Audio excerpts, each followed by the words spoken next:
कमल सिंह ने हमें बताया कि इस मामले में कार्रवाई के लिए इनके पास भाजपा के कार्यकर्ता भी आए थे। पूछने पर कमल सिंह ने यह भी बताया कि इलाके में जितने भी हिंदू लड़कियों ने मुस्लिम लड़कों से शादी की है, उन सबको सॉफ्ट टारगेट पर रखा गया। उसमें से जो बहकावे में आ गए उसे लेकर ये मामला खड़ा कर दिया गया।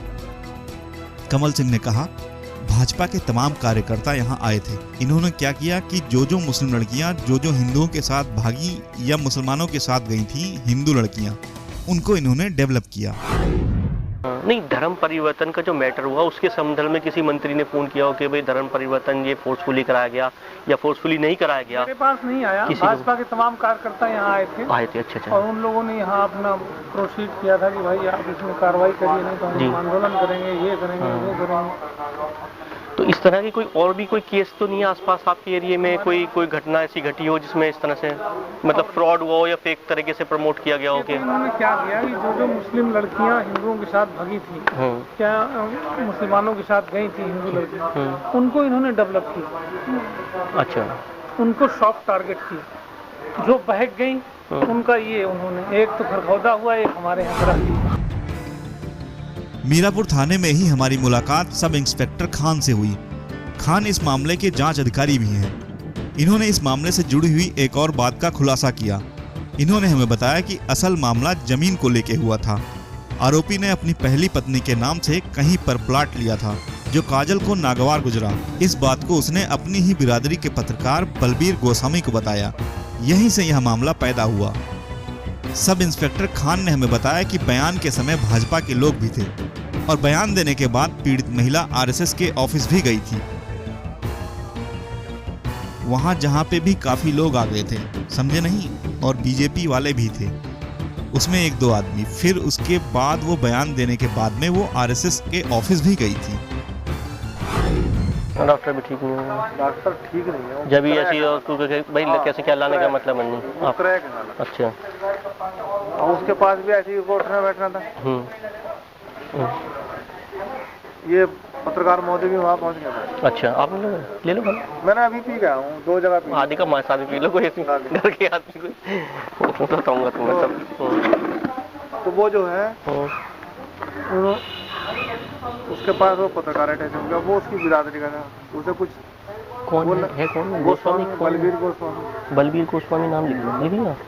कौन से उससे है वो बलबीर गोस्वामी, पता है कुछ नहीं? नहीं है, मैं पता कर लूंगा। चलो, मेरठ में का है वो। उसके पीछे कौन लोग थे?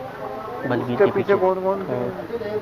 वो तो खुद ही था, मैं बता रहा हूँ। उसे लगा होगा ये भी गोस्वामी लड़की और मैं भी गोस्वामी है, मुसलमान क्या रह रही है। अच्छा, इतना ही बता रहा हूँ, उनका तो हिसाब किताब ये है। नहीं, कोई संगठन के लोग या जैसे मान लो बीजेपी के लोग। मैं बयान कराने लेके था 164 के। अच्छा, आप ही देख रहे थे?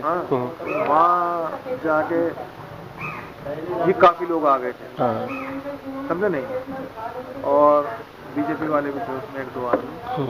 फिर उसके बाद वो बयान देने के बाद वो आरएसएस के ऑफिस में भी गई थी। वही मुझे मालूम करना था। लेडीज। लफ्जियात की सच्चाई जानने की इस खोजी तहकीकात में हमारी आगे मुलाकात हुई जानसठ के सीईओ मुकेश मिश्रा से। मुकेश भी इस मामले की जांच में शामिल थे। पूछने पर मुकेश मिश्रा ने हमें वही बातें बताई जो मीरापुर के थानेदार और सब इंस्पेक्टर ने बताई थी, यानी कि इस मामले में लफ्जियात जैसी कोई बात नहीं थी। लेटेस्ट अभी तो उसी स्टेज में था, उसमें धर्म परिवर्तन की बात तो कोई आई ही नहीं। वैसे उसमें सर उसने बयान में यही कहा कि कोई लव जिहाद या कोई हमको कन्वर्ट नहीं किया गया था, ये सब बनाया हुआ था, प्रोपेगेंडा किया हुआ था। ऑन रिकॉर्ड है। अभी लेटेस्ट क्या मतलब अब क्या है उसमें अपडेट? लेटेस्ट अभी तो उसी स्टेज में था, उसमें धर्म परिवर्तन की तो बात कोई आई नहीं। अच्छा, ठीक है। धर्म परिवर्तन की कोई बात नहीं है। बेचना भी चल रही है और एक व्यक्ति जेल गया है। सीईओ ने हमें यह भी बताया कि लड़की के परिवार वालों को पहले से ही इन दोनों के अफेयर के बारे में पता था। मुकेश मिश्रा ने हमें यह भी बताया कि इस मामले की शुरुआत में लोकल स्तर पर कुछ संगठन तो थे ही, लेकिन मूल रूप से पत्रकार बलवीर ही इस मामले का मुख्य सूत्रधार था। मुकेश मिश्रा ने कहा, शुरू में प्रयास हुआ लेकिन वो लोकल हैं सब, इसमें तो एक पत्रकार बंधु भी थे। परिवार वालों को तो मालूम भी नहीं था कि इसका अच्छा, ये अफेयर था इनका। अफेयर चला था काफी दिन से। वहीं रह रही है वो। अच्छा, फिर वहीं पहुंच गई वापस? आप जाके देख लीजिए गाँव में। अरे, गाँव में वहीं रह रही है उसी जगह पे। अच्छा, तो ऐसा कोई मैटर नहीं है मतलब? तो ये सब मतलब क्या जांच में जो आया मेरे पास ऐसा? तो ये सब वैसे सर ये जो मैटर था सारा ये एक मतलब पॉलिटिकल या कुछ संगठन द्वारा इसको हाईलाइट किया गया, मतलब मेन माहौल बिगाड़ा गया यहाँ का। में प्रयास हुआ था, लेकिन वो लोकल हैं सब, वो जान सब गए, एक शुरू में ही दूसरे- जान गए इसमें माइलेज नहीं मिलना है।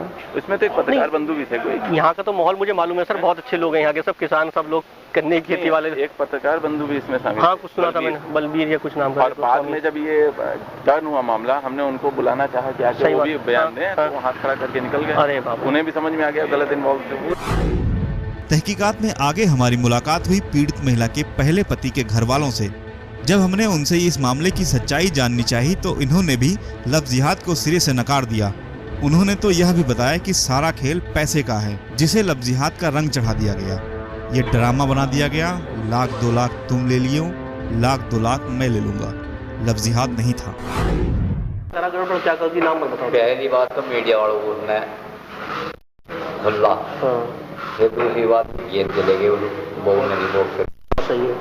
फिर तीसरी बात वो फैसले पे लग जाएंगे। अच्छा, अब जिससे मुसलमान रुके देते हैं, ओहो ये चक्कर है। हाँ। तो ये लव जिहाद पे कुछ ना था, ये ड्रामा बना दिया। ये ड्रामा बना दिया।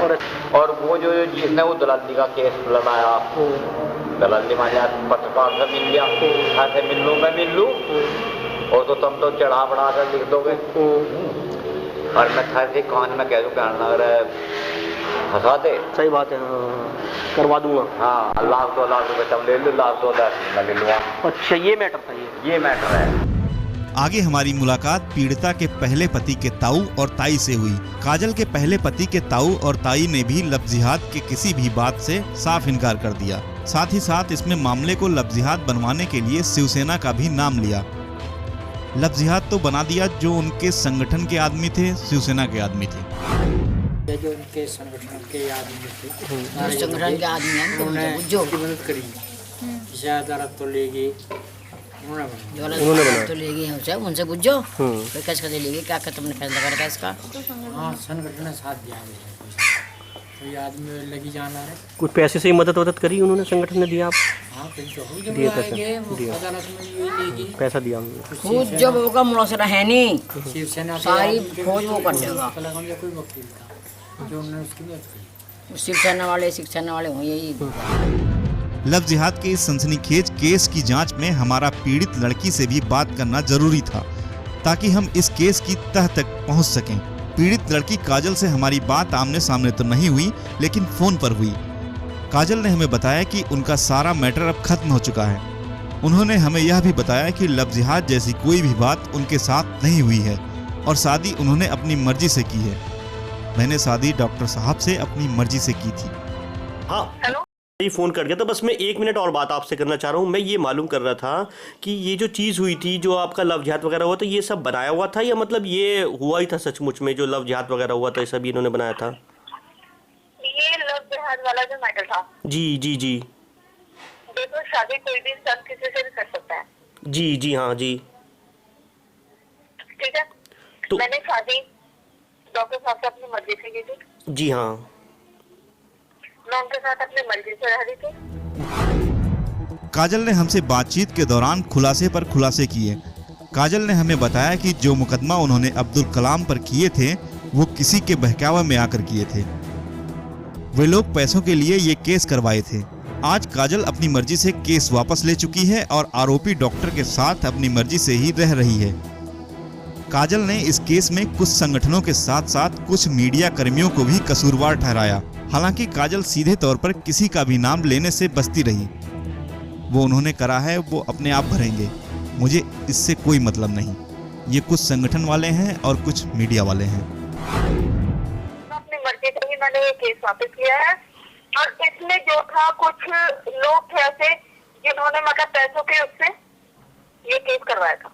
तो ये लव जिहाद वगैरह कुछ नहीं था, सब बनाया हुआ था खेल, सब ये था। बनाया हुआ था सर। मैं 3 साल से प्रॉपर उनके साथ रह रही हूँ। किन लोगों ने बनाया था, आप प्लीज बता देंगे मुझे? तो मैं आपसे नहीं मिलूंगा, मैं उन लोगों के लिए, फिर उन लोगों को हम लोग पकड़ेंगे कि जिन लोगों ने बनाया था लव जिहाद वगैरह। नहीं सर, देखो मैं ये नहीं चाहती कि मैं जो प्रॉब्लम से मैं गुजरी हूँ, किसी और से भी प्रॉब्लम वो उन्होंने करा है, वो अपना भरेंगे।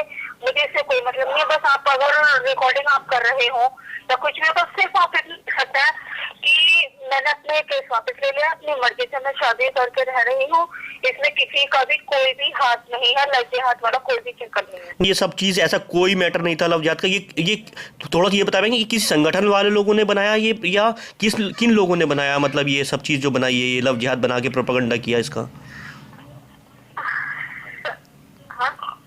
ये सब किसने बनाया? ये कुछ संगठन वाले हैं और कुछ मीडिया वाले हैं।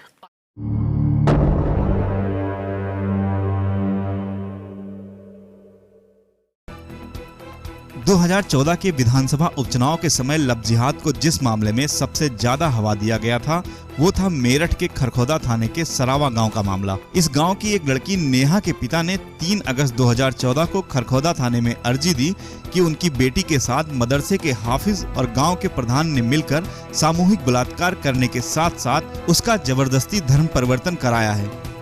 साथ ही नेहा के पिता ने यह भी मांग की थी कि जो नेहा के पेट पर निशान है उसकी जांच कराई जाए। इस मामले को भाजपा के साथ साथ आरएसएस से जुड़े संगठनों ने खूब जोर शोर से उठाया। कुछ दिनों तक यह मामला अखबारों से लेकर न्यूज चैनलों में भी छाया रहा। कोबरा पोस्ट की टीम ने लव जिहाद के इस मामले की सच्चाई जानने के लिए सबसे पहले मेरठ महिला थाने की एसओ अलका सिंह से मुलाकात किया। अलका सिंह इस मामले की जांच भी कर रही हैं। अलका सिंह ने हमें बताया कि पीड़ित लड़की अब अपना बयान बदल चुकी है। नेहा ने अपने पहले बयान में 9 लोगों पर रेप और धर्म परिवर्तन का आरोप लगाया था, लेकिन अब नेहा ने अपने बयान में इस तरह की घटना से साफ इनकार कर दिया है। इसने यह भी कहा है कि जब यह मामला सामने आया था तो घर वालों को नेताओं और लोगों ने पैसे देने शुरू कर दिए थे, जो अब बंद हो गया है, जिसके कारण अब उसके अपने ही माता पिता उसे जान से मारना चाहते हैं। लड़की ने अपने बयान में ये भी कहा है कि आरोपी के साथ उसके पहले से ही संबंध थे। मेरे पापा मुझे मारना चाहते हैं। उन पे पैसे की चाहत थी कि मतलब पैसा नहीं आ रहा है घर पर। कलीम से संबंध था, कलीम से रिलेशन था, एक एज ए फ्रेंड, मतलब फ्रेंड क्या बोलना चाहिए, लव से था। अभी जो है एट प्रेजेंट सिचुएशन उसकी क्या है? प्रेजेंट सिचुएशन ये है कि वो ट्रायल पे केस है। अच्छा। और लड़की जो है घर से निकल करके आ गई थी कि मेरे माँ बाप मुझे मारना चाहते हैं। उनको पैसे की चाहत थी कि मतलब पैसा नहीं आ रहा करके, पहले जो राजनीतिक मतलब जो भी लोग जहाँ से भी पैसा आता हो, पैसे आने का मतलब ये नहीं है कि कोई किसी ने उसको अप्रोच किया। पैसे आने का मतलब ये है कि जैसे कोई गया मिलने के लिए, उसके साथ ऐसा हादसा हुआ या कोई बात हुई तो लोग जाकर के उसको 1000, 10,000, 5,000 रुपये दे आते हैं। आर्थिक स्थिति उनकी वाकई बहुत खराब है। अब क्या हुआ कि जब ये चीजें निकल करके सच सामने आया कि उसका कलीम से जानकारी थी, कलीम से संबंध था, कलीम से रिलेशन था, एक एज ए फ्रेंड, मतलब फ्रेंड क्या बोलना चाहिए, लव से था, तो लोगों में फिर ये बात हो गई कि इसको गैंगरेप नहीं हुआ, इसका अपनी मर्जी से उससे संबंध था, जिससे वो प्रेग्नेंट हुई और उससे उसको जो उससे उसमें ट्यूब में बेबी फंस गया, जिसका उसने ऑपरेशन कराया। ये चीज सबकी जानकारी में आई। उसके बाद लोगों की संख्या कम हो गई। ठीक है। फिर लोगों ने जाना बंद कर दिया। तो पैसे भी मतलब जो दे के आते थे, कहीं कोई फ्रूट दे के आ रहा है, कहीं कोई कुछ दे के आ रहा है, वो चीजें हो गई खत्म। तो उसके पेरेंट्स को इरिटेशन होने लगी। अच्छा। आ नहीं रहा। अलका सिंह ने हमें बताया कि पीड़ित लड़की ने अपने दूसरे बयान में कहा है कि उसके साथ कोई धर्म परिवर्तन या लव जिहाद जैसी कोई घटना नहीं हुई। आज नेहा मेरठ स्थित एक नारी निकेतन में रह रही है। तो मैडम ये धर्म परिवर्तन का तो मैटर नहीं है, कोई धर्म परिवर्तन नहीं करा गया था, ना कोई इसको फोर्सफुली मतलब उससे करा किया था। ये तो सिर्फ उसने फिर उसके घर वालों ने कहा कि जो है आप इसको मतलब पिटाई करने लगे, तो वो फिर इसलिए घर से आ गए। अच्छा। अब वो नारी निकेतन में है। अच्छा, नारी निकेतन में यहाँ मेरठ में ही है।